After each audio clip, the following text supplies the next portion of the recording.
everybody, and welcome back to the Cast Beyond the Wall. I'm your host, Caleb Masters, and we are hosting from across the country. I am joined today by a co-host from Oklahoma City, Daniel Stull.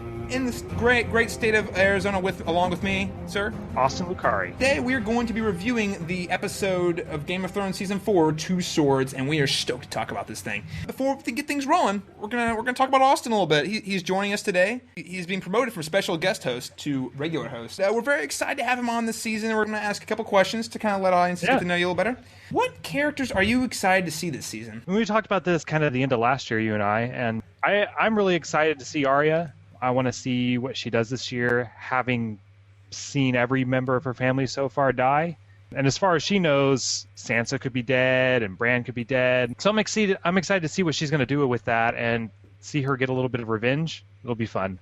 And you see a little bit of that in this episode, but I think she has the potential to go on a giant Kill Bill killing spree. Man can go kill himself. Joffrey, Cersei, Ilan Payne.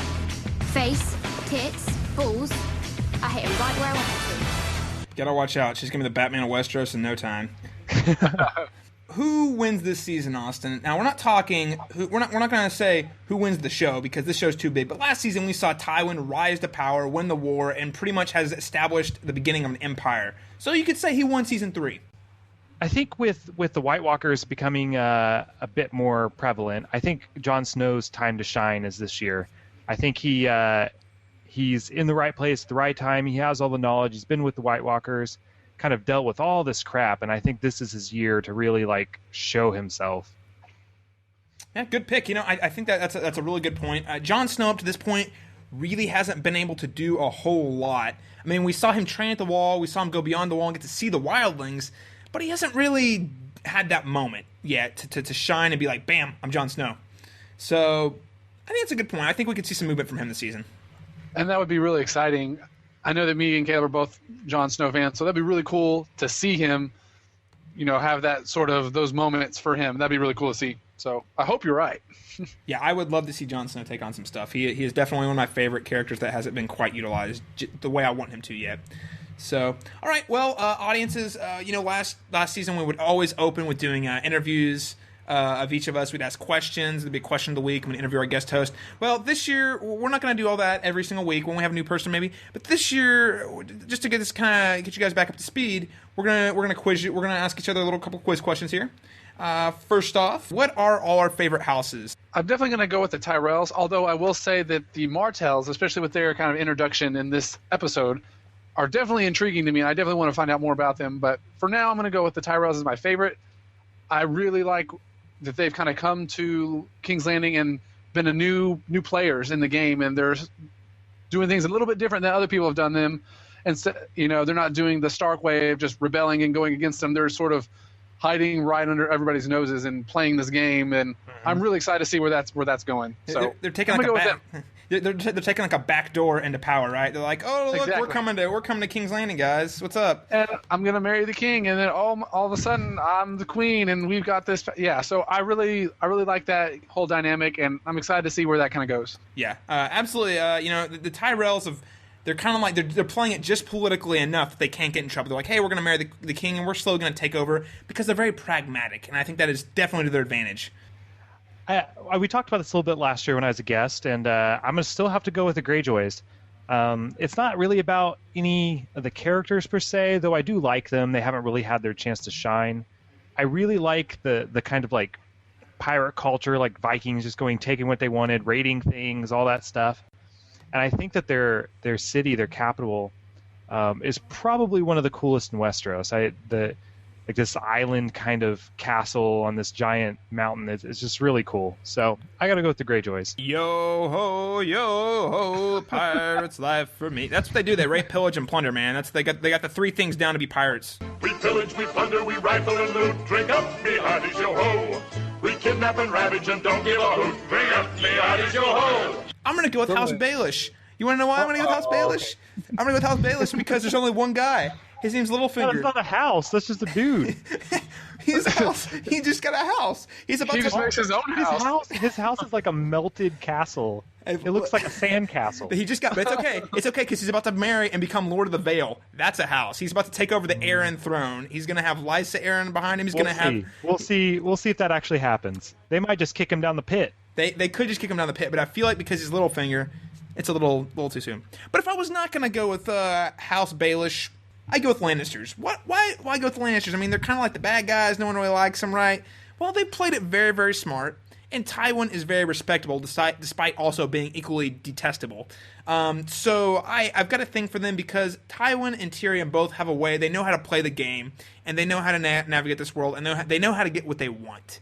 And I think that's very cool. I think even Jaime to some degree is very likable. I hate Cersei, and I kind of hate Tywin's whole the Lannisters have to have like this empire, family first mentality. I don't really like that, but I do have a lot of respect for a house that is kind of over the years gained power. And listeners who haven't read the books should probably know that before Tywin, the Lannisters were kind of a house that was laughed at. So it's very, very admirable to see how far they've come. Let's go ahead and get into our recap of the Season 4 premiere, Two Swords. They say 1,000 slaves died building the Great Pyramid of Marine. And now an army of former slaves is marching to her gates. You can't serve in the King's Guard with one hand. I murdered people so I could be here with you. There's a band of wildlings south of the wall already. Tell your father I'm here. The Lannisters aren't the only ones who pay their debts.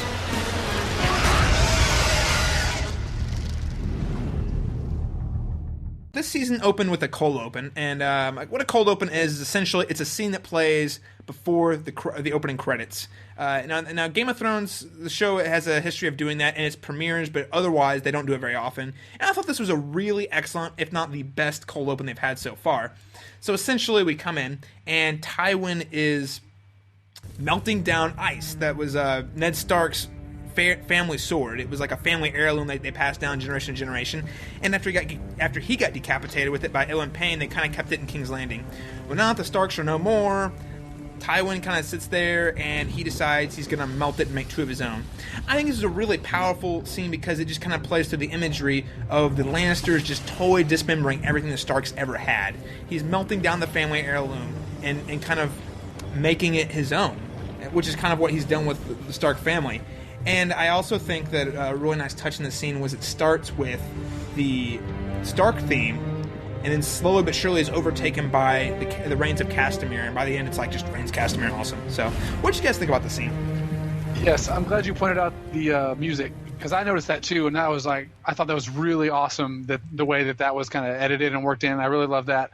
And the kicker for me, just on like kind of an emotional level, was the wolf pelt that was thrown on top of it to burn while the swords were there. Just sort of that reminder, the wolves are no more, the wolves have been burned, they don't exist anymore, and it's sort of, like you said, it's the opener for the season. This is a world where the Starks don't exist anymore. I didn't even notice the music. I wish I had. I'm going to have to go where I can rewatch it. But the only thing with me is it was so sad that you had this giant, awesome sword, and it got turned into a long sword, which is cool, and then some sort of toothpick. And that's what it came down to. I'm gonna pick my teeth with it. You know what, Austin? I think it is very tragic, but I have to ask: how would one actually use ice in battle? It was too big, way too big to use in actual battle. It was monstrous. You can hit multiple targets with one cleave. I played Diablo. I know. The Nephilim will stop you. No one can stop death.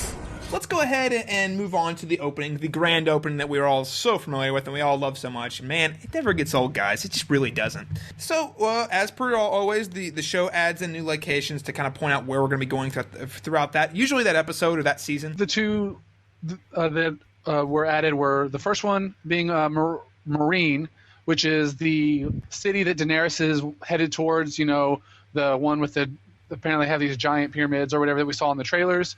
And it's the one where all the little girls that we saw, which we'll talk about later, are pointing to. The other one is, I can never pronounce it properly, but it's Dreadfort. Sorry. I keep thinking of a different city when we talk about this, but Dreadfort, which is the place where the Boltons are from. So that's really exciting. We didn't get to see Bolton in this episode, but what that says to me is that we will get to see a lot of the Boltons this season, which should be really, really exciting. We'll get to see what their house is really all about, and maybe we'll get to see some more Ramsay stuffs, which I don't know if that's a good thing or a bad thing. We'll come to figure that out. The other Boltons is them getting eaten by White Walkers. That's all I want. Oh, gosh.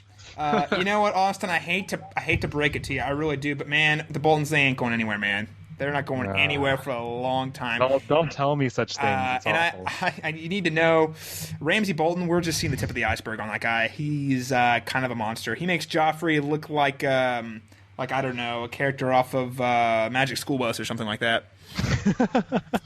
So he's pretty intense. He's sadistic. King's Landing has always been like the central focus, I think, overall of the whole show. But they really brought back most of those storylines to King's Landing. It was really cool to see a lot of them come back together. But obviously the big one, the opening character, the character we probably saw the most of in the episode was Jaime Lannister. This guy is back to King's Landing. This is the first time since he left in season 1. And obviously we've seen this guy change dramatically over the last season.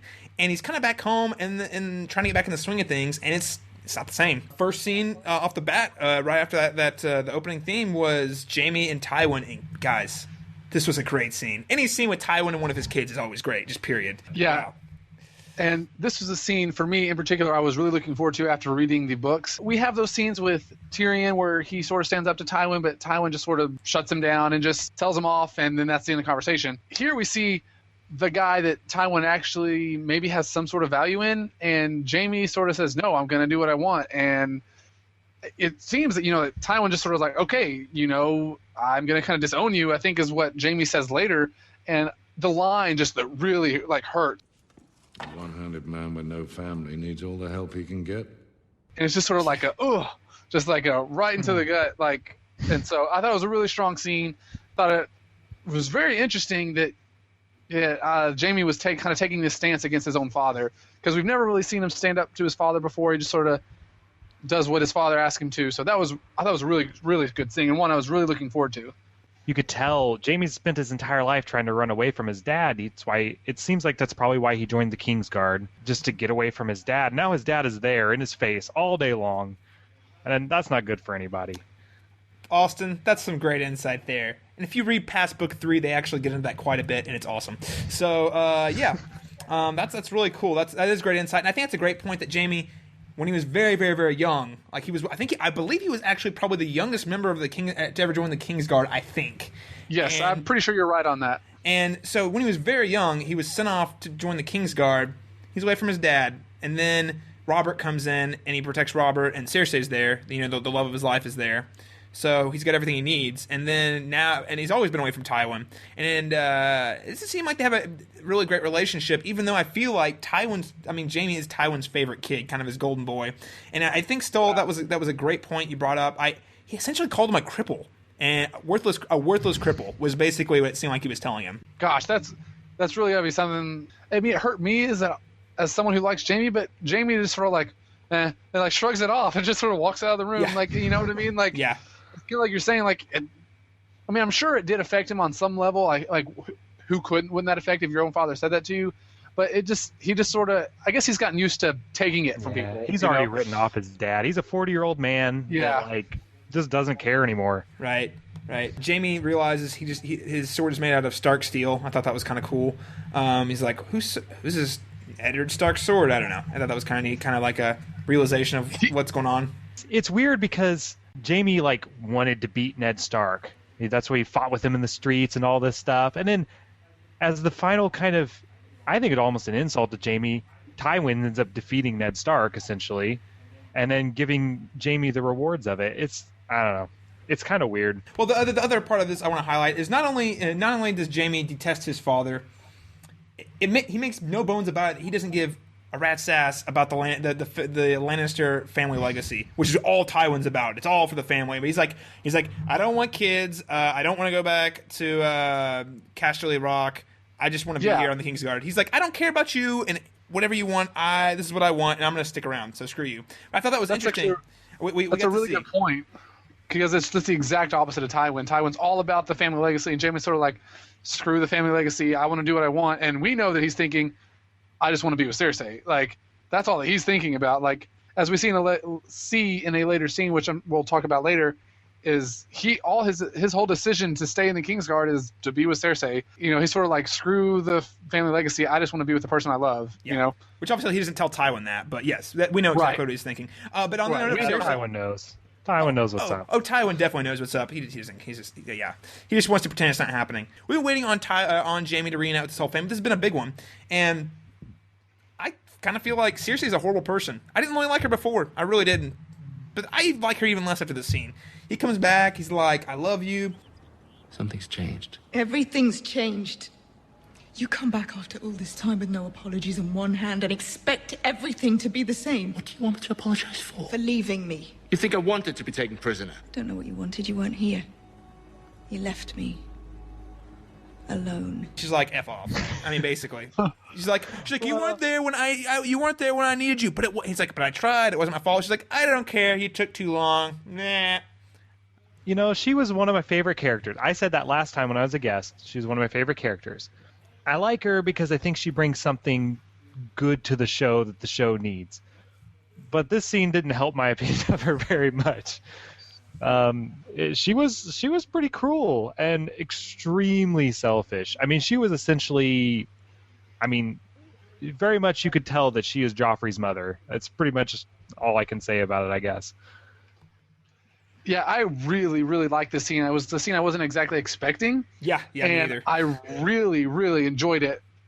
And this is going to sound kind of weird, but I felt really, really bad for Jaime. Like, I'm sort of like, no, but he loves you, and he's made all these decisions for you. And I'm like, wait, I'm defending incest. And I'm like, kind of like, what's going on? I felt like she was saying, I kind of detest you now, and I don't really want to be with you anymore. I felt like she was just sort of like, our relationship's over. That's kind of how I felt about it. Yeah. I don't know, maybe if you guys kind of get the same vibe. She didn't want to say, well, I'm breaking up with you, but that's what happened. Yeah. But I thought the actress did a really good job with that scene. So kudos to her. But interesting, I will make this point because I actually talked to a female, it happened to be my fiance, and she had the opposite feeling about this scene.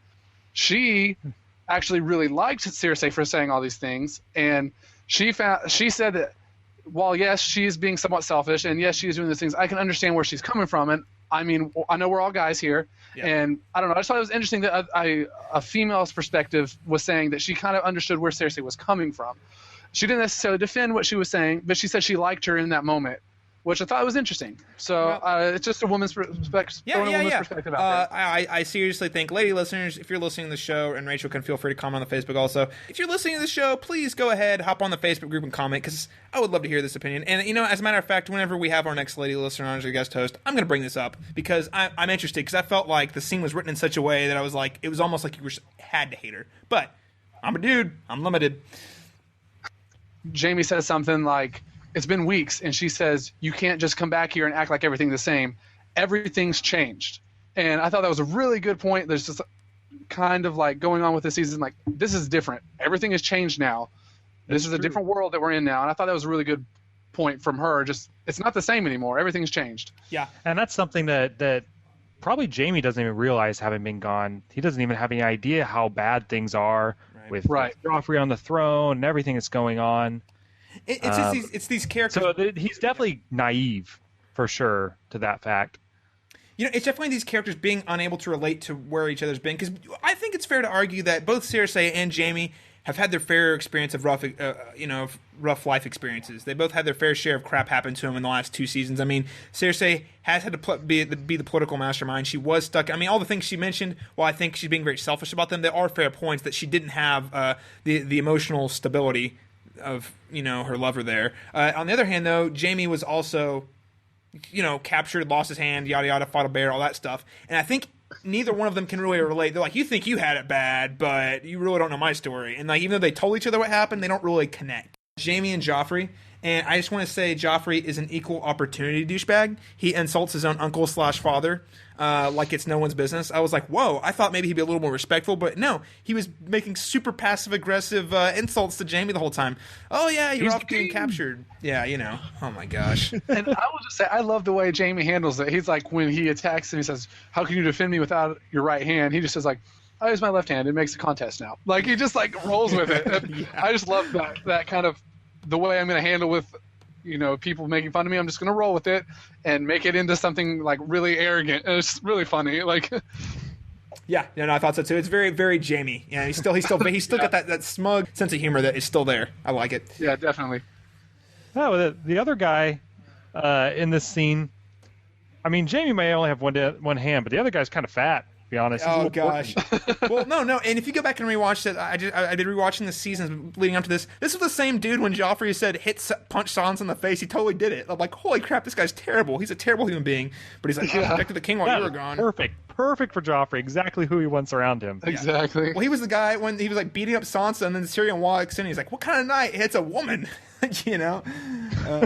Just a little shout out real quick for fans of the books. They mentioned Sir Duncan, which is a reference to George R. R. Martin's Hedge Knight series, The Tales of Duncan Egg. I haven't read them, but I've heard about them. Fun fact. And then the last thing I thought was really cool, and it was, again, making us really sympathize with Jaime, was he has like a half a page in the list of great accomplishments of the knights of the Kingsguard. He has a half a page. And this is a guy who's actually done quite a bit. He saved King's Landing. And this is just to reiterate that this guy is totally under-respected and undervalued by Westeros. They don't recognize all the things he's done. I thought it was a little bit of a nod also to the book readers, because there's that kind of scene where Jaime sits down and writes everything from Sir Barristan maybe, yes, or some other knight. Yeah, I thought that was sort of a nod there, you know, saying for the book readers, just showing that book and stuff. But yeah, just the fact that he has half a page, and like we see other knights with 4 pages of deeds and stuff, was again showing us that people haven't really considered what Jaime's done yet. But like Jaime said, there's still plenty of time for him to do some even more things. If you look back at last season, though, there was the conversation Jaime had with the doctor, who was like doing experiments on people and stuff like that, and he asked Jaime, well, how many people have you killed, and how many people have you saved? And he said, well, I've killed countless, but I've saved at least 500,000, referring to saving everybody in King's Landing from getting burned. Right. So, I mean, he's done the deeds, just no one ever recognizes them. Yeah, you're definitely right. Everyone emphasizes that he killed the king, not that he saved the city, but I think he didn't really tell everybody. And I don't know, obviously no one really understands why he killed the king, truly. Even though everyone knew he was crazy and he killed him, no one seems to respect that anyhow. Yeah, I mean, this is just like the culmination of... We've talked about 4 scenes now with Jaime, and in every single one of them, people are just giving him crap. He just gets back, got his hand chopped off, been locked up for who knows how long. You guys probably know. And his dad, his sister/wife person, his own son, and probably his best friend all just crapping on him all at once. And it's just kind of... I feel for the guy. Yeah. I do too, and I think he's going to be another big pull this season. Him and Tyrion, and that was the only thing I was a little disappointed to see, and I hope we get more some of next episode. We didn't see him interact. We saw him interact with every member of his family, including Joffrey, but Tyrion. And the thing the show hasn't really hit on, Tyrion and Jaime actually really like each other. We really just haven't had a chance to see them interact at all. So I really hope in the next couple episodes we can get to see that, maybe, hopefully. Yeah, that was a cool scene. I mean, not much. There wasn't much to take from it. Just the fact that Jaime's getting hounded again, and I actually agree with him on some level that where could he take Sansa anyway? Like, there's nowhere really for him to take her. She's fairly safe with Tyrion.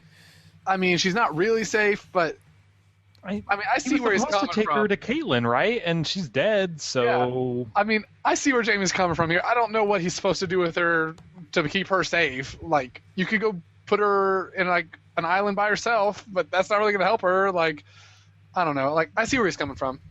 And actually, Stoll, I'm on your boat too. I think his oath is more than fulfilled. Like, he has done all he can. Arya Stark, God knows where she's at. I mean, really, no one has any clue, other than maybe Littlefinger. No one has any clue where she might be at. And then, like, Sansa, what's she gonna do? Kidnap her from the castle and drive her away? Everyone's gonna know he did it. I mean, like, what would anyone gain from that? Nothing. Yeah.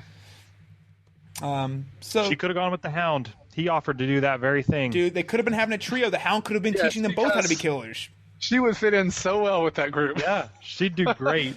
That would have been the most epic Three Musketeers movie ever. Sansa only really has two major scenes, the first being a scene with Tyrion. And this is a rough scene, guys. I feel so bad for everyone involved. Can I just say so bad? Because Tyrion is trying to talk her through her obvious emotional issues with this. I mean, her family was killed. She's only heard rumors about how they died. So her, in her imagination, that's even crazier than what it actually probably looked like. So she's got all this emotional garbage floating around. He's trying so hard to listen to her. I think he's really trying to do what's best for her. He's trying to do right by her, but for some reason, she just doesn't connect with Tyrion because he's a Lannister, I think. And it's sad. And the worst part is, she says that thing at the end. He's like, "Are you gonna go to the garden and pray?" She's like, "I don't pray anymore." I was like, "Oh God, this woman's she doesn't even have faith to cling on to anymore." She's just like, "I don't want to die." I really like the scene. It's frustrating for me on many levels. I'm frustrated that Sansa doesn't see that Tyrion's trying to help her, but at the same time, I completely understand why she doesn't, because she sees this as the guy who's part of the family that just killed her whole family, and she thinks he has meetings with the Hand. She probably thinks he had he probably at least knew about it, or something, and he didn't say anything to her. So I see her perspective. I understand why she doesn't want to accept Tyrion, but I'm really frustrated for Tyrion because he's really trying to do the right thing. He's been put in this really awkward position, but he's still trying to, do what he thinks is best, and it's just not working out, and it's causing his relationship to Shay to get even more, to get put strain on that, and it's just really hard for him, but it's also really hard for her. So it's just I just feel for everybody in the scene, like you said. Like, it's just such a frustrating for Sansa, it's frustrating for Tyrion. It's just a bad situation, like just an awkward situation going on there. I like the scene. Sansa, she's just been, it's just been kind of unrelenting with her. I'm hoping that, like you said, she gets a chance to live a little bit. Yeah. But like Tyrion says, like, she's just got to keep surviving like Caitlyn would want her to, basically. Yeah. I mean, at that point, and I think it's very hard when people are in those situations. I mean, I've never had someone that close to me die, like my mom. But when you're in that situation, you're grieving, and not only has someone died, she is surrounded by her, essentially what she sees as her family's killers. How does she come to peace with where she's at? Exactly. I mean, and to her credit, she's played it really smart. She's kind of kept quiet. She just hasn't made anybody upset any more than she has to. Right. She deserves a lot of credit for staying alive to this point. Definitely. Yeah. And there's a lot of Sansa haters out there, and I'm gonna say, guys, I have to disagree with anyone out there who doesn't like her because, in the first season she is frustrating because she is playing this whole teenage fantasy of being swept away by Prince Charming and all those things. But I think that's kind of what Martin's trying to get at. And when all those things falls apart, all of a sudden her world is crumbling and she's having to readjust and figure out, oh crap, how do I stay alive? And I mean, the best thing, and really a person in her position, the only thing she can do is be quiet, play along until she figures a way out. I mean, she could have gone crazy and started stabbing people 10 episodes ago. I mean, and it would have been justified, totally justified. And she's held it together. Yeah. Oh man, I'm surprised she hasn't turned into the next Arya by now or something like that. Yeah. So no, she could go crazy. She does meet up with Sir Dontos, the guy she saved his life in the beginning of season 2 when Joffrey was going to kill her, and she convinced Joffrey to let him be a fool. Sir Meryn, help Sir Dontos celebrate my name day. See that he drinks his fill.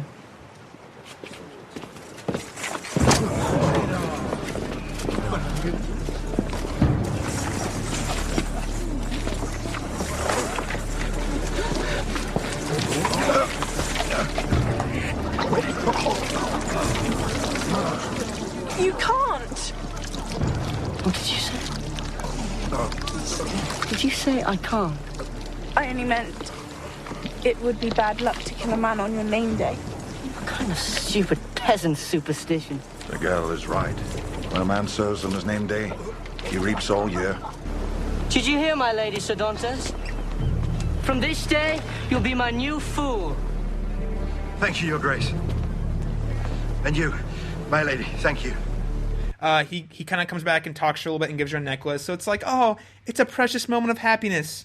What do you guys think? Yeah, I thought it was really cool. I felt like Sansa felt in that moment that someone remembered, like she didn't feel totally alone in that moment. She kind of felt, hey, someone remembers me, and they're doing it like. And for her, it felt like it gave her a purpose. It felt like because she says, I'm not going to take it, and then he says, do this so that my name will be remembered one more time. And so for her, it's this good deed that she can do for somebody. It gives her something to do, like a purpose for her in her own mind or heart, maybe. I don't know. I thought it was like you said, a nice little scene where some sort of happiness can be drawn out of all this. But yeah, that's good. I think when I initially saw it, I thought it was a pretty pointless scene, honestly. But the way you put it like that, it definitely is like, well, she deserves something happy, by God. It's to show that she has done, and even though she hasn't done, quote unquote, done a lot, she has done things. She has impacted people's lives despite having no power. So exactly, I think it was a nice touch. I really do. Yeah, I feel like it was a nice touch. I feel like there's more to it. It seems like kind of weird just to shove him in after not being around forever. So there's got to be something more going to happen later on, I think. Well, that's a fair assumption, and I mean, the only way to say for sure is to keep watching. But I think you've got a great point. They're not just going to throw something in there just. Even if it's just a nice moment for the character, you know that like there's got to be a purpose to it, right? Even more so than just like why now? They could have reintroduced him like last year or whatever. I mean, Sansa's been getting the crap out of her for a while. Well, do you want to touch on Brienne and the Tyrells? Oh yes, thank you. Mm-hmm. So before we move on to more Tyrion stuff, let's talk briefly about Brienne and the Tyrells. And this is another. Brienne didn't have her scenes were very minimal this week and didn't have a huge impact, but I think they're worth noting because I think they're going to play into the plot threads we're going to see play out through the season. And one of them being Brienne goes and talks to Marjorie and Olenna, Marjorie specifically, and she's there to kind of say, hey, guess what? I want you to know I didn't kill Renly. I am still loyal to Renly. There was a shadow thing. I'm pretty sure it's got to be Stannis. And Marjorie's like, okay, well, cool. Yeah. I don't care anymore. I'm marrying the king, so I got what I wanted. Yeah. I do, by the way, find it really, I just thought it was really, really interesting that Grandma Tyrell, I thought it was really cool that she loved Brienne so much. She's like, "Wow, you are just fascinating!" I just thought that was really interesting how she just loved her as soon as she walked up and stuff. I thought it was kind of cool. yeah, it was a nice touch, and I like this. I like this too because in the books, she's immediately taken prisoner when she gets to the city for killing someone. So yeah, it was just a nice touch, and I thought it was kind of cool because Brienne went through a lot of crap too. So it's nice to see that she's loved, and I'm very interested to see where they take her this season. Yeah, that whole little interaction actually was really interesting. As Brienne and Marjorie are walking into the building, dear God, we saw that freaking statue. Oh my gosh. That statue, guys. I was so mad. Because it just made me hate Joffrey even more. Even if that, I don't even know if that's possible for me to hate him more, but it did. Just him standing on the wolf and just it's totally Joffrey just trying to take all the credit for the nothing that he did. Cersei said a couple seasons ago, when you're king, the truth will be what you make it. Yeah. It's totally, it's just ridiculous. That's what he's making it. He's like, when he's talking to Jaime, he's like, I won the war. I beat Stannis. I was like, no, Tywin won the war. You ran to your mother. Tywin won the war. You ran to your mother, and Tyrion won the battle. So you were whining like a baby in the corner. I mean, seriously, it's like, what? And then, of course, he's like, I did it. And then that statue is his just freaking ego. Oh my gosh, with the dead wolf, I was like, oh. Yes. There is a very, very bad place when you die, Joffrey. I hope you know that. So let's go ahead and move on to some more Tyrion stuff. I'm talking specifically, we're going to go ahead, the scene where he is greeting Oberyn Martell. Guys, I'm so excited about Mr. Martell this season. He's a big fan favorite, and I've read a lot about him, and there's been a lot of hype going into the season about how they were going to portray this character and write him in. And they actually changed it up a little bit by Tyrion goes out to greet Oberyn. Well, actually, I think he was greeting his brother, right? I can't remember his brother's name. It was supposed to be his older brother, right? Right. he's supposed to be the actual prince, but for I think they say for health reasons he couldn't make it. Yeah, he's sick. Mm-hmm. So it's like you have a big party and you invite your boss and his brother comes, or something like that. Right, exactly. It's like what's this guy doing here? No one likes this guy, and it doesn't help. And you anything. set everything up for this big welcome, and then it's not the guy you thought it was going to be, and he's not even there. Yeah, exactly. It's just sort of like, well, this was a waste. And his reputation preceded him because Tyrion was like, "Oh crap, you sent a different person. He's probably murdering everybody in the city at this point." Right. You have to find him right now. And I love he always starts going. He's like, "How do you know where he's at? Where else would Oberyn Screw's half of Westeros Martell be at?" And they go to one of Littlefinger's brothels, which I thought was great. Guys, wow. This was a scene at the brothel. Oberyn Martell with his lady Elia Sandsnake, I think. Sand. I think you're right. They're picking out the women they're going to apparently have some sort of threesome with, I guess. I don't really know exactly what they're going to do, but they're literally objectifying women to the fullest extent of all time.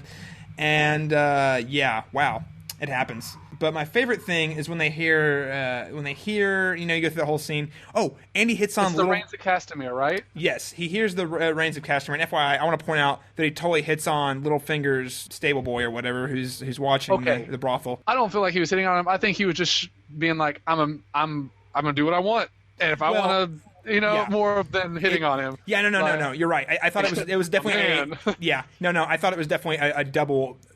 It had a double meaning there. A little bit of entendre. It was talking. He was trying to assert how powerful he was, and he's like, "Exactly, I'm over myself. Screw you." He was just kind of doing some foreplay. So I don't know. I mean, I heard the Dornishmen. They like goats. They like pretty much anything they can get a hold of, right? So. I mean, half of Westeros. I didn't say half the humans in Westeros. That's for sure. Oh my gosh. But yes, back to the Reigns of Castamere. Here's the Reigns of Castamere. He stops what he's doing. And he walks in and he talks to these guys. Do you know why all the world hates a Lannister?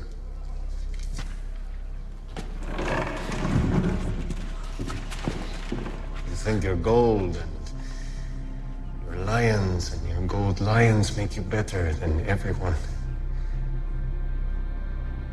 I tell you a secret. You're not a golden lion. You're just a pink little man who's far too slow on the draw.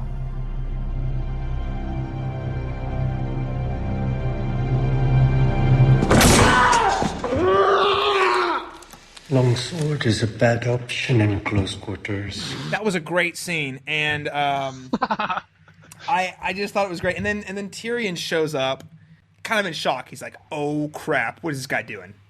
And basically, they kind of have a little bit of verbal jousting, if you will, kind of back and forth a little bit. But the thing to take away from this scene, the two go outside and they start talking, and we really get into why Martell's there, why Oberyn's there, and he's got a kind of a vengeful thing against the Lannisters. Like, he kind of despises the Lannisters because for good reason too. Yeah, absolutely. We kind of found out that his sister Elia, right? Is that how you pronounce it? Yeah. Was actually married, or was going to marry Prince Rhaegar. Yes. And they, had their thing and they had children and all that stuff. But Rhaegar cheats on her with another woman, leaves her for another woman. And because of that, Oberyn believes anyway that they said they didn't know the facts, but the rumors were that Gregor Clegane, the Mountain, raped her and then killed her children and her. Split her in half with a sword. Exactly. And Oberyn believes that Tywin is actually the one that called the shots on that. Believes that he's the one that said that should happen. So that's why he hates the Lannisters. He blames them for the raping and killing of his sister and I guess his nieces and nephews. And yeah, I can see why you hate the Lannisters. Yeah. Well, it's that Lannisters, like, they don't just when they say they're going to kill when they set out to kill a family, they kill everyone.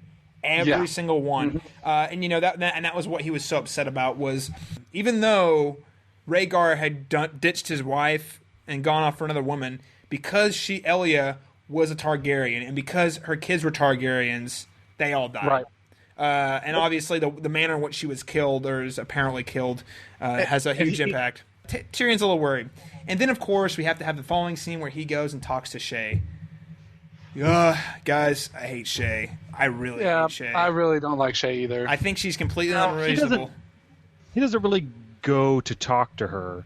She just is there. Oh, he goes. Well, yeah, he goes back to his chambers and she's there. Thank you, Austin. That is a pretty important detail. Yeah, it is important because he wants her to not be there, not because he doesn't like her or whatever, because he doesn't want to get in trouble. He doesn't want her to get caught and killed. And yeah, and at the end of this scene, she says, basically like, you were trying to get rid of me. Do you want me here?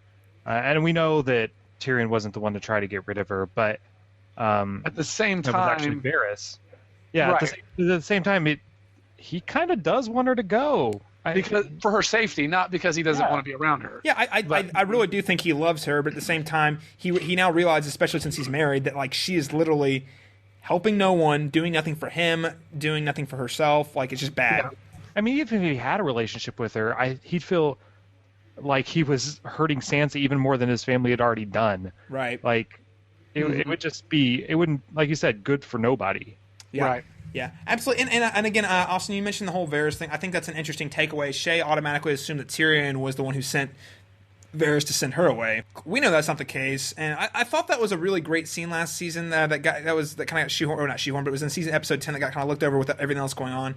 That Varys is he's got a hindsight saying we need to get rid of her because she is a nuisance. And I think Tyrion Lannister is one of the few people who could actually change Westeros and do good for this world, but she's in the way, and she could be his downfall. And I think that's a very important detail. And as much as Tyrion and Varys have tried to tell her, you need to leave for your own safety and for the betterment of Tyrion, she's not doing it. She's just not getting it. And as we see at the end of the scene, it may very well be his downfall as the spy. Yeah. As Shay's leaving the room. And I mean, we don't see her tell, but she does show up, and that she's the one that walks in the door when Jaime and Cersei are having a little argument. She's the one that walks in the door, and she says to Cersei, "You told me to talk to you if anything big came up." So it's definitely implied that she is killing her about Shay. So yeah, that's bad news. Bad news. I don't think Shay is long for this world. No, I don't think Shay is long for this world either. I have lots of things I'd love to see happen. I think you could kill Joffrey and pin it on Shay, and then Shay has to get killed too. All my theories involve Joffrey dying because that's what I just really, really want to happen. You just want Joffrey to die. I just want him to die at his own wedding. It would be just beautiful. Beautiful. I swear, George R. R. Martin was traumatized as a young child at weddings. He must have. Here's the other thing. End of last season, Tyrion, he gets an argument with Joffrey because Joffrey wants to serve Robb's head to Sansa at his wedding. Tyrion kind of gets really upset, basically threatens to kill Joffrey. We could very well see Shay's head on a platter in front of Tyrion at this wedding if Joffrey remembers that. Martin could subvert our expectations and then have nothing happen at this wedding. So who knows? We should point out that he is writing this next episode. So. Yes. George R. R. Martin is writing the next episode. We'll hit on that at the end of the podcast. But yeah, very excited to see what happens. North to the Wall and Jon Snow. We have a great a scene I really liked. It was very small, very very short, but I thought it was really great. Was when Jon was reflecting on the news that his brother Robb had been murdered. Last time I saw him, he was in the courtyard of Winterfell. He said, "Next time I see you, it'll be all in black." I was jealous of Robb my whole life. The way my father looked at him, I wanted that. He was better than me at everything. Fighting and hunting and riding and girls. God, the girls loved him. I wanted to hate him, but I never could.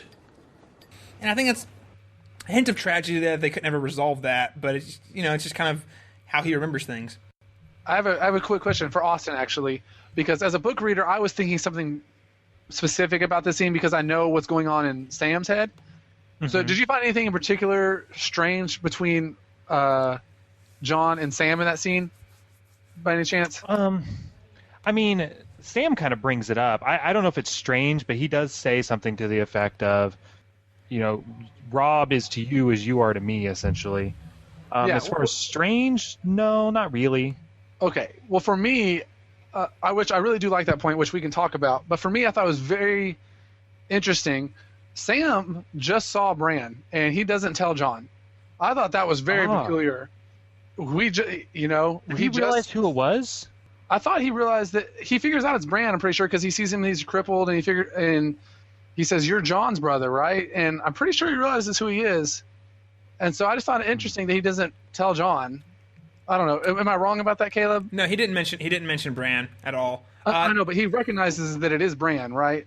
No, yeah, he recognizes Bran. He totally did. Yeah, in episode 10 last season, he did recognize his Bran.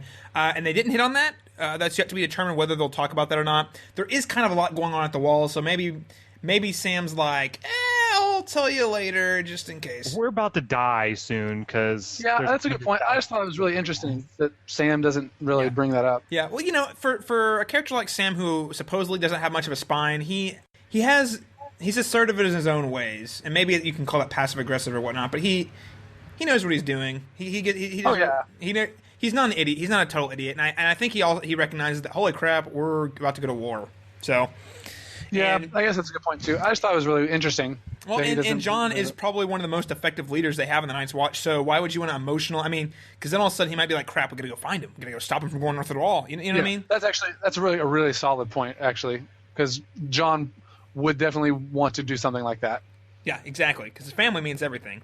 The next scene is Jon goes into the trial with the Night's Watch, and there's kind of a sort of council here made up of Aemon Targaryen, Alistair Thorne, and guys, I loved this point, Janos Slynt. Fun fact for those of you who've read the books and or watched the show so well that you remember this very, very minor character. He was the king of the city, or the Lord of the City Watch, the guys who backstabbed Ned Stark. Remember, right before he walked in, he had the gold cloaks, and he said, "Are you with us?" And he's like, "Oh, with you, Lord." And then they all backstabbed him. And then later, he's also you're going to talk about it. Yeah, okay. and then in season 2, he's the one who's having drinks with Tyrion, and Tyrion essentially says, "I don't trust you. I'm shipping you off to the Night's Watch." Okay, he's also the one that is a part of the whole baby slaughtering of all the bastards. Oh, right? that's a very good point. Yeah, he's the one who goes into the brothel and kills the baby himself. Yeah. So nice. So he's on that trial on the board of people putting Jon Snow on trial. Right. I'm sorry. Like when Jon gives his little line about, he's like, "I was lord of the king's men," and he's like, "And now you're here." Yeah. Guess you weren't very good. I loved it. Yeah. Oh, I was like, yes, it was Jon. Beautiful. It was beautiful. There were some pretty beautiful moments with Janos Slynt being an idiot right there. It was kind of funny. Yeah. Yeah, and in particular, actually, throughout this conversation, as Jon's explaining, their situation, that they have like 100,000 wildlings coming at them, he's listing off the groups that are coming at him and say they've been able to unite this clan and this clan, and he mentions giants. And the most hilarious thing, if you watch it, Janos laughs and chuckles to himself. Giants don't exist, and he goes and looks over at Aemon and Alistair. Like, am I right, guys? Giants don't exist, huh? 100,000. He's united the Thens, the Hornfoots, the Ice River clans. There's giants fighting for it. Giants. And they just are totally serious. And the look on his face as he realizes, oh, giants exist. It's just really funny. He's like, so out of the loop. He's like, giants. Wait. And there's like a stone faced, like, oh, crap. Yeah. And I liked it because Jon Snow is a man of honor. He still stuck to his word. He didn't lie about any of his shenanigans. He didn't lie about Corn Halfhand. He didn't lie about joining and infiltrating him, and he didn't lie about breaking his vows and loving another woman, which I thought was really, really poignant there, because he is really putting himself on the line. Like they could actually cut his head off. They could take his head for this, and he decided to roll with it, take the risk, and be honest about it. And but let's just be. These guys just have it out. Especially I always forget his name. Alistair, the one in the middle. Alistair. He especially he just got it out for Jon. Yeah. He just he was whatever reason him, right? So decides to hate Jon from the get-go, and that's just It's true. And then obviously Janos Slynt is no friend of his either, because he's like, "Oh, you're the son of a traitor, you traitor." Oh. Yeah. So yeah, I do love Master Aemon though. Dude, Master Aemon's great. He trusts John. He's like rolls with it. So you could say for now, John's off the hook for now. I have a feeling that they're going to come back to this whole he betrayed the Night's Watch thing, if I had to guess. But so I think maybe he's temporarily off the hook. What do you guys think? I think he's fine as long as Eamon's alive. If Eamon's not around anymore and these other two guys are kind of running the show, Jon Snow might be in trouble. True. Yeah, that's a good point. That's a good point because he is the one that sort of sticks up for him in that and says that he's free to go and all that. So, but like you said, Alistair makes the point. I am the acting commander, so in the end, it's my decision. So I can see both your points. I think it might come back up, but at the same time, if Eamon's there, he should be all right. And I also think Alistair Thorne, despite always having out for Jon, and I don't disagree with you. If you go back to season 1, yeah, he definitely does. He does not like Jon Snow. But I feel like he's actually trying to play it straight to some degree. Like, even though he doesn't like him, he really doesn't like him. I feel like he's trying to do what would be the best for the Night's Watch, by the Night's Watch. I think he's trying to hold straight to that measure. Because, again, if he really didn't like Jon, he could have just had it taken off. We got to catch up with the wildlings a little bit. I was a little surprised by the scene. We caught up with the wildlings, and so Tormund and Ygritte, and basically they met up with some gentlemen known as the Thin, and they are apparently cannibalistic savages who are like uber epic warriors. They were pretty cool. I'm looking forward to them eating Sam. Wow. Austin does not like the Sam. Yeah, piggy. Oh, come on, Austin. That's so mean. Why would you do that? So, yeah, these guys are cannibals. And have you ever tasted crow before? I actually really did like this scene. It shows what Alistair was talking about, because it go back to the little John on trial-ish scene. He says that Mance could never unite the wildlings because they start fighting within 20 minutes or something like that. And all we've ever seen is this tribe or group of wildlings, and now we're seeing another tribe, and we're starting to see, they aren't all the same. There are different groups of people that don't get along and, do get along just like they are in Westeros. And clearly, they even make reference, they clearly haven't gotten along in the past, but they're agreeing to get along for now for Mance, for however Mance has convinced them. So I thought it was cool. It kind of showed us that all of the wildlings aren't the same. There's different groups and tribes up there that are different, but for some reason they've decided to unite, which was... Yeah, I thought so too. And just there's another group of people, and note the wildlings, even though we call wildlings, they haven't been particularly wild up to this point really, but we saw these guys who are really crazy. And to kind of highlight the different tribes, the wildlings aren't just one group of people, they are various groups. And we saw the giants a little bit last season, but yeah, we get to see another angle on that. You do see a little bit of the idea that Ygritte definitely let Jon Snow go at the end of last season. Yeah. She was not aiming to kill him. Yeah. Which kind of Tormund calls her out on, basically. God, man, I love Tormund. He was a character I never even remotely cared about in the books, but I love the guy. I don't know if it's the red beard or what. I love this dude in the show, though. Yeah, he's awesome. It's got to be the fiery red beard. Well, let's go ahead and move on to Daenerys. Very, very short. She only really had 2 scenes this week, so we catch up with her. She's feeding her dragon some goat and stuff. It's pretty cool. She's greeted by Jorah Mormont, and he says, hey, yada yada, come join the group. And she's like, where's Dario? Because, man, her favorite person is Dario. For some reason. For some reason.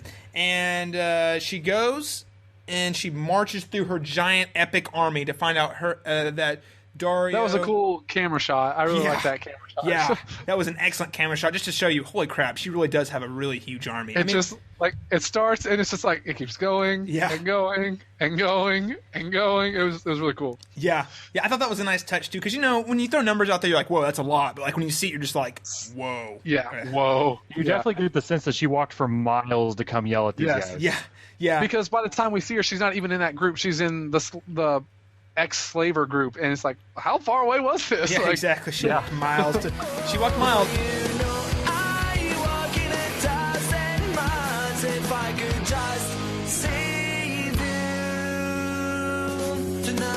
Grey Worm and Dario were gambling. They were playing a game. So we get there, and we are greeted by Obama. I mean Grey Worm, and some dude with a beard. I'm not really sure what his name is. Apparently he claims the term Dario. We're not sure who this guy is, but no. But seriously, so we're greeted by the new Dario. And this is a new actor. They recast him. I've actually tried reading up. I've done some searching on exactly why this happened, and I think something's going on here that HBO is not wanting anyone to know about or something, because there's not a lot of news on exactly why the recasting happened. I looked up too. I couldn't find anything either. And this is our first major kind of character recast, isn't it? I mean, I know they've recast the Mountain a couple times, but you can barely see him. Yeah. Yeah. This is the first noticeable recast. Right. And they didn't and they didn't go for a guy who looks like the guy we knew last season at all. Like last season that guy was a pretty boy. No.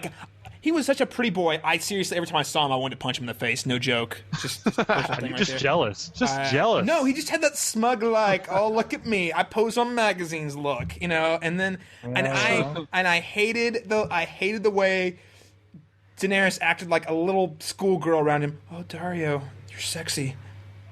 Oh, she still does that. She still does that with this guy. Not quite as much. Here's the thing. I felt like the old Dario. In the flower scene, she definitely did that. Yeah, or at least a little bit. Did. Yeah, she did. She was playing hard. She was playing hard to get though. Dario was unique though. I felt like he was super confident, a little mysterious, but a bit of a rebel. Whereas this guy, and to be fair, he hasn't had a full chance to show his chops yet. He just seems kind of generic. I don't care about him right now. Well, we'll see where it goes and what happens. I will say this. I say we wait and see how it goes. And the second thing being, with this guy in particular, we need to wait. I feel like they could have just gone out and casted a lookalike, but they went with this guy for a reason. And if you go look at his acting pedigree, it's a little more prestigious. So, I mean, he's not huge, but he's got more credits than the other guy. And I just think that they were trying to cast more for the actor who's going to properly capture that character than they were, oh crap, we got to find a guy that looks a lot like the last guy we had. So, sure, but I thought the last guy was doing a good job with the character personally. I don't know, the other guy honestly was fine. I just like to make fun of how much of a pretty boy he looked like. I definitely would rather them err on the side of a good actor than just trying to mimic the guy they used to have. Yeah. I agree. So I think I think, and this is yet to be seen, but I think they're making a good call. But anyway, so we're interested in new Dario. He has a nice little exchange there with Grey Worm, very brief, but it was kind of fun. Kind of questioning Grey Worm's love for Daenerys, even though he is castrated. And but then he has a scene where Dario and Dany have kind of a little exchange where he pulls out his different flowers, and she's trying really hard to not act impressed. Like, oh, you think you can woo me with your flowery charms? But she's totally falling for him. Totally hardcore falling for him. She already did last season. I know. That's what I was saying. It was so irritating. For some reason. I know. Because he was pretty and sexy, and he was mysterious. Well, it's what? She's supposed to be 15, 16 at this point or something. Yeah. So, I don't know. Oh, sorry. And then the end of the scene ends. She goes and reunites with Sir Barristan and the rest of her people as they walk on the road. And the people from Marine had stacked these bodies of dead girls, pointing kind of as a don't come any closer, a warning sign for what was 183 miles or something along those lines. I think it was 168, something like that. Yeah, it was a really big number, and there was one body for every mile marker. So these people, they mean business, and they really don't want her to come by. But if they really knew Daenerys, they would know that would actually make her want to come. It would encourage her to go even further. So what did you guys take about that scene with the Marine? The pointing of the Marinians trying to warn her. Where do you guys see this going? To be fairly honest, I thought the Daenerys scenes were probably the weakest part of the episodes. This Agreed. episode, I'm not really a lot happened, and I'm not the biggest Dany fan anyway. So agreed. I thought they were kind of weak. It was just sort of, hey, it felt like the whole typical Dany's on her way to Marine. That's what we're supposed to get out of those scenes from her. Oh, and the fact that the dragons are a lot bigger now too. I thought that was the coolest part. Okay, those dragons are pretty dang epic. Actually, I take that back. There was one thing that was really cool was the fact that the dragon snapped at her instead of which is Jorah. I would like to point out right now before the rest of the season continues, Jorah has been saying for a while, you can't control these dragons. They are dragons. They cannot be tamed. He's there again, reminding her, just saying. Yeah, but Jorah said a lot of things have been wrong. That's true. No, it's true, but Jorah said a lot of things have been right too. Yeah, it's true. I guess you got a 50-50 shot at saying anything. Really, the only things he's been wrong about was the whole thing where they took young Kai last year. That he was wrong about that. He didn't think they could take it, and he went on what he thought was a suicide mission to take it, and he was wrong. So that was good. And then he underestimated her when she took Astafor. He wasn't really wrong. He just underestimated what she was doing, her strategy. So, but other than that, I'd say he's been pretty right. He was right about Zara Zaradoxis. He was right about the whole car thing. He was right about trusting the witch doctor in season 1. I think Jorah's been right a lot more than he's been wrong. I think you just want to see Daenerys get eaten by a dragon. I don't want to see Daenerys getting eaten by a dragon. I want Dany to succeed. But I also think that her character flaws will get in her way, and and if she fails, I won't be upset if she fails because she is so arrogant. Her storyline is pretty weak right now, I think. I don't think it's that interesting at the moment.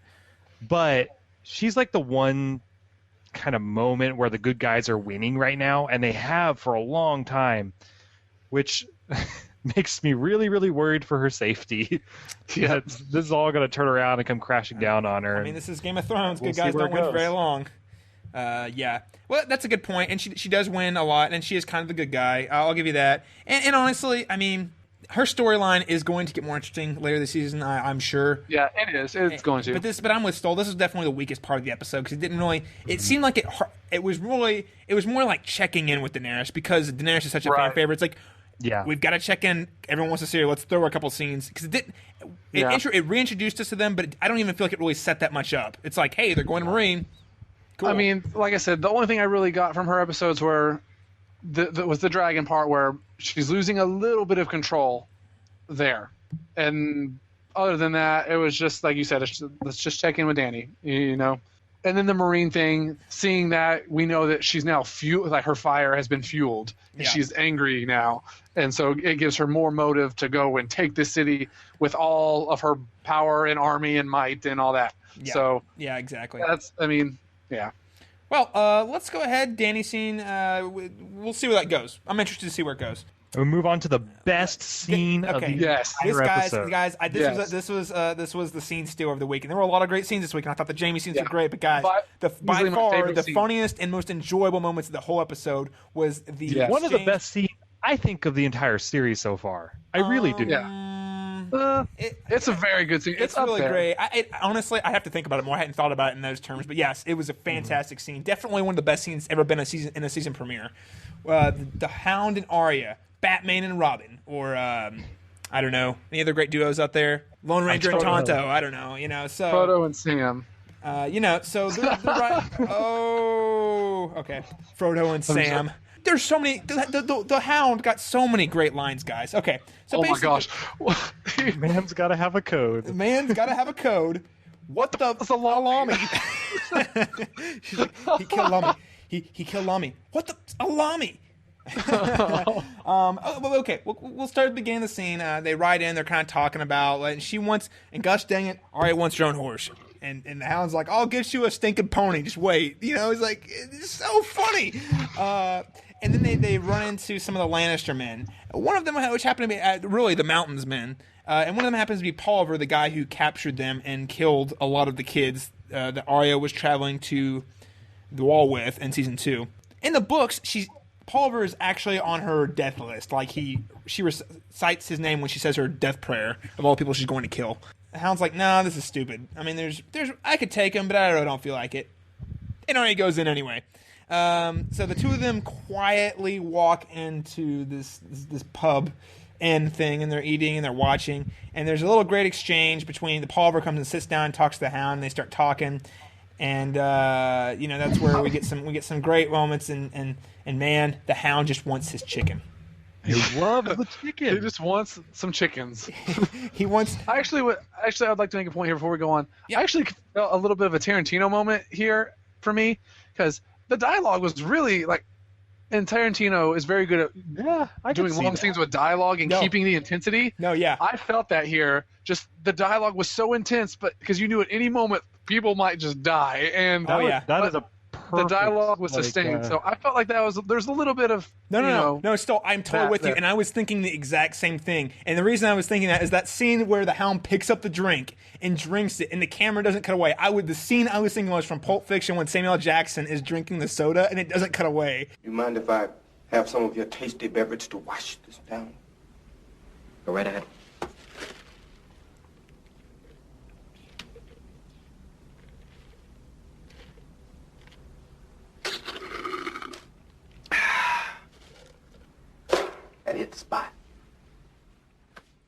It was like the same thing. I was like, I'm totally with you on the Tarantino style thing. Two guys you knew were going to go at it, and they were just kind of sitting and talking, and you were just waiting for the bubble to bust. It was all, and that was building the tension. Then finally, he's like, "F it." Paul keeps talking. He's like, "You're a talker, and the more you talk, the thirstier it makes me."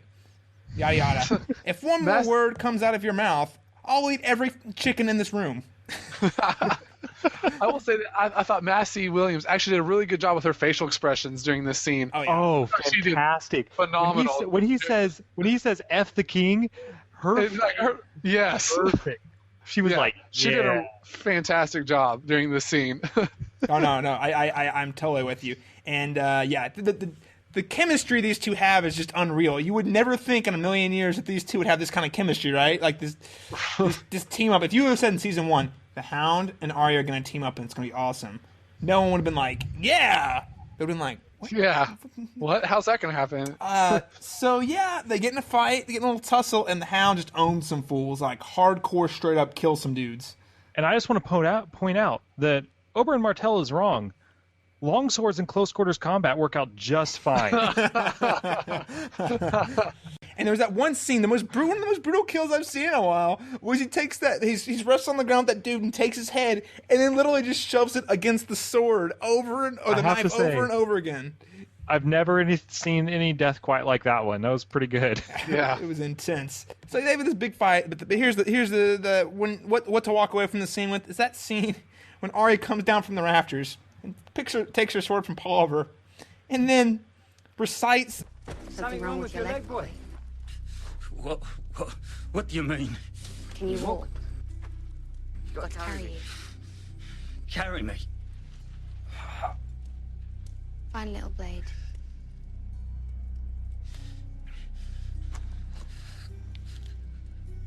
Maybe I'll pick my teeth with it.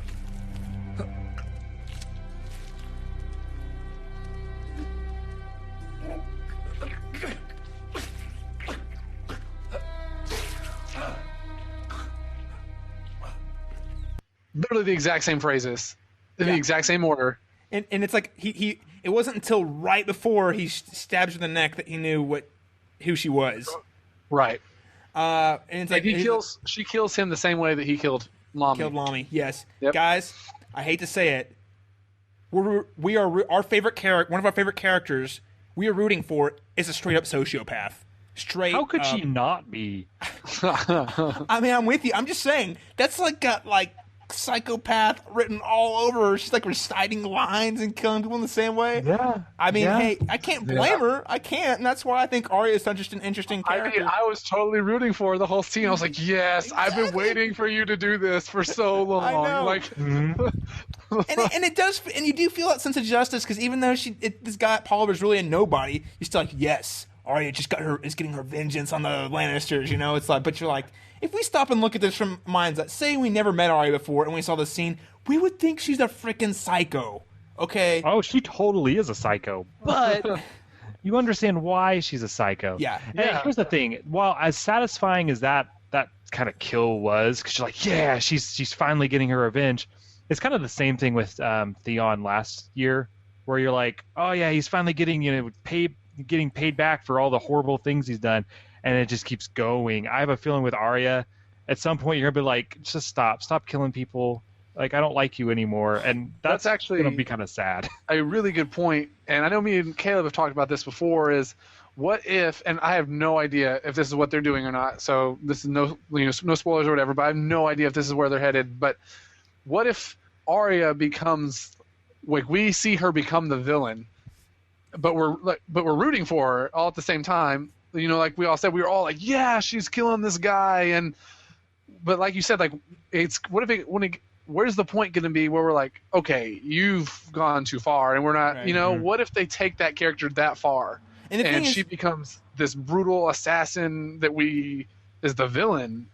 Where's that line for us as an audience? And that's hard for the viewers to decide because we're with her. We're still with her. We understand. I'm totally with her. Yeah, I know exactly. All of the horrible things she's been through. It's like, yeah, she should have the right to kill anyone she wants to, right? But it's just. I just know that George R.R. Martin likes to kill all of our favorite characters, and he's gonna kill her by just making you hate her. Well, I think that's fair. I'm just saying because if we were introduced to her, like say she comes in at the end of the show and we were introduced to her, who she was at the end of the show, we would probably hate her, think she's totally crazy, or just be like, man, this is crazy.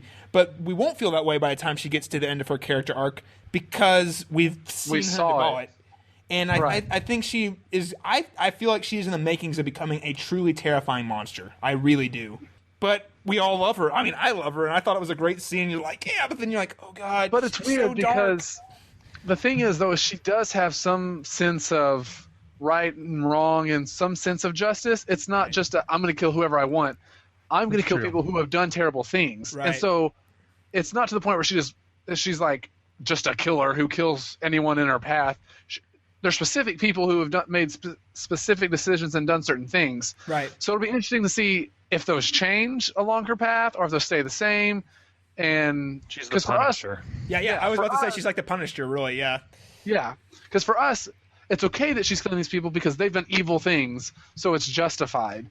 Will there ever be a point where she maybe kills someone that hasn't done evil? Where does that? And maybe that'll probably come in down the line. So what happens if she runs into Tyrion, right? A guy who we know is not really a bad guy. We know that he's actually we've tried to maintain we've tried to maintain this is a good guy who's trying to make the best for everybody, like for himself especially, but he really is trying to make peace for everybody. But he's a Lannister.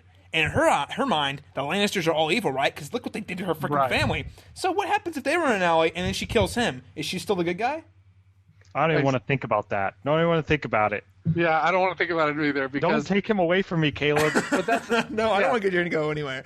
I'm just saying. I mean, I don't want to think about it, but that's the whole point. Is when she hits that that point where we're not okay with it anymore, because it's not the evil person in our mind. Is she still a good? Are we still cheering for her? That's the whole point, and we don't want to think about it because that that's the whole point. Right. Right. Well, we don't want to see her as a villainous character, but really she's going down an incredibly, probably the darkest path of any character on this show. And absolutely. And so we don't want to think of it in terms of, hey, what if her morality has been warped because we're on her side, but obviously her morality is going to be warped, and at some point, I really do think at some point the show is going to build into this.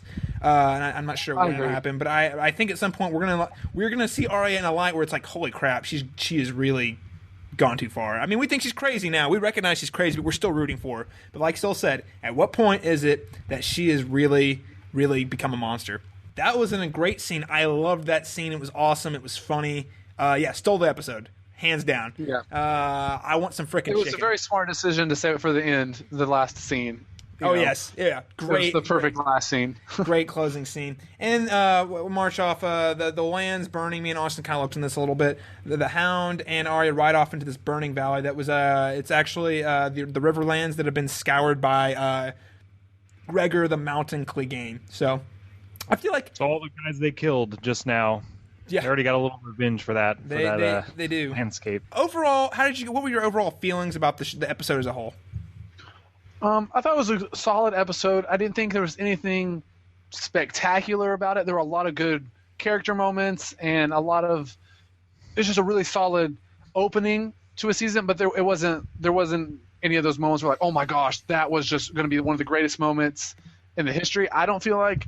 But it was a very good episode. I felt like it set up really well for the rest of the season. It was just a really good opener, reminding us kind of where everyone's at, and then saying this is where the season's headed. And I thought it was a really good season opener.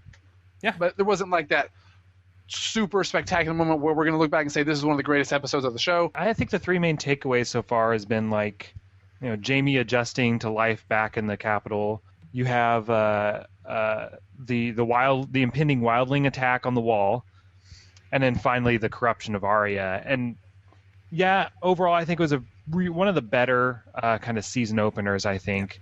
Yeah, I'd agree with that. Yeah, I would say so. So, and compared to the other season openers, I think this was a really strong one. The only one I kind of like, I don't know if I'd say better, but I also liked quite a bit with season 2. But season 1 and 3, I mean, this was definitely stronger than both of those. Not like the definitive Game of Thrones episode, but definitely one that is going to be necessary. And I'm sure it's to remind us, hey, here's where our characters are all at. Here's where we're getting ready to go. Hold on to your butts. Before we close out the show, let's go ahead and do a brief prehash of the upcoming episode written by George R.R. Martin, titled "The Lion and the Rose." A toast to the proud Lannister children, the cripple, the dwarf, and the mother of madness. Have you ever known your father to make an idle threat? I know where we have to go. There's only one hell, the one we live in now. We have a new queen. I said, Kneel! Here is the official synopsis. And by the way, guys, you gotta love these Game of Thrones synopsis. They are so vague and basic. You can't make heads or tails of any of this stuff. Tyrion lends Jaime a hand. Wow. Yeah, that was a good one from the PR associates over at HBO. Good job, guys. Joffrey and Marjorie host a breakfast. I mean, come on, guys. A breakfast, right? More like a wedding. I don't know why they didn't say a wedding, but hey. At Dragonstone, Stannis loses patience with Davos. What's new? Ramsay finds a purpose for his pet. Interesting. Not looking forward to hearing about that. I don't like that he calls it his pet, but yeah. Yeah, I don't either. Oh, it's going to be so messed up, guys. And then... Oh, and we get to see Bran. We get to see north of the wall, Bran sees where they must go. Ooh, inside. Ooh, that sounds good. I mean... I'm excited for Bran. I am very excited for the return of Bran. I'm very excited for Bran's story, and even from where I'm at in the books, hasn't gotten there yet. But his story's headed somewhere awesome. It's just taking a while to get there. His storyline is heading somewhere very interesting. When you don't have any legs, that can happen. Oh. Yeah. Awesome. So I'm very excited to see where Bran goes to. I think there's got to be big things at this wedding. I don't know. I don't know what it's going to be. I'm hoping Joffrey dies. I always do. But something big's going to happen for sure. We all wish Joffrey would just die. Seriously, that kid is... this is Game of Thrones. Only the awesome people we love die, not the evil ones. All right. Exactly. Right. I think that'll about do it. Before we totally check out this week, check out our podcast. We are now on YouTube, as those of you who are watching this live right now can see. We're on YouTube. You can check us out on Cast Beyond the Wall. Go subscribe to us on YouTube. You can find us at Facebook at facebook.com/castbeyondthewall. And you can follow us at Twitter at cast_beyond_GOT. And lastly, we are on we are on iTunes. Look us up, the Cast Beyond the Wall. There are two different podcasts. The one we did last year, if you want to go look at our archive, that one's on iTunes, or we have a separate one that is listed for this year, and we'll try to get you more information on that soon. We look forward to watching the episode The Lion and the Rose and talking about it next week. Until the next time. Game of Thrones is back. Bring me one of those chickens. And KFC is celebrating with deals that can feed the hound. 8 pieces of the Colonel's famous chicken, any recipe. I think I'll take 2 chickens. Or add a second chicken and a side of our mashed potatoes and gravy, coleslaw and biscuits. I'm gonna have to eat every chicken in this room. Or try our every chicken in this room deal. All this for only $19.99. You're gonna die for some chickens. Someone is. The KFC Game of Thrones meal deal. Now available Dragon Grill.